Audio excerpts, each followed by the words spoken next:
तो दोस्तों बात है 400 BC की, जब एंशियंट ग्रीस में डेमोक्रिटस नाम के एक इंसान ने पहली बार एक इंडिविजुअल पार्टिकल या एटम के कॉन्सेप्ट को इंट्रोड्यूस किया था।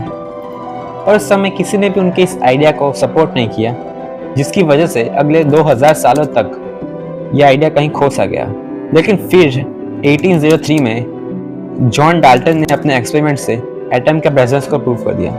पर शायद यह आइडिया भी इनफ नहीं था एक इंडिविजुअल पार्टिकल की खोज के लिए, क्योंकि इसके बाद ही लेट 80s में जे थॉमसन ने एटम के भी अंदर नेगेटिव चार्ज पार्टिकल यानी कि इलेक्ट्रॉन की डिस्कवरी कर दी थी। और फिर इसके 30-40 साल बाद ही प्रोटॉन्स और न्यूट्रॉन्स की भी डिस्कवरी हो गई थी, जिसने ये पूरी तरह से कंफर्म कर दिया कि एटम इंडिविजुअल नहीं है।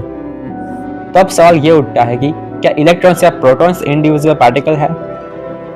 पर इसका भी जवाब है नहीं, क्योंकि 1964 में एक और फंडामेंटल पार्टिकल की खोज हो गई थी जिसका नाम था क्वार्क्स। तो दोस्तों ये क्वार्क्स असल में ऐसे पार्टिकल्स होते हैं जो फ्रैक्शनल चार्ज कैरी करते हैं, और असल में ये क्वार्क्स ही एक दूसरे से जुड़कर न्यूट्रॉन्स और प्रोटॉन्स और कई सारे दूसरे सब एटॉमिक पार्टिकल्स बनाते हैं।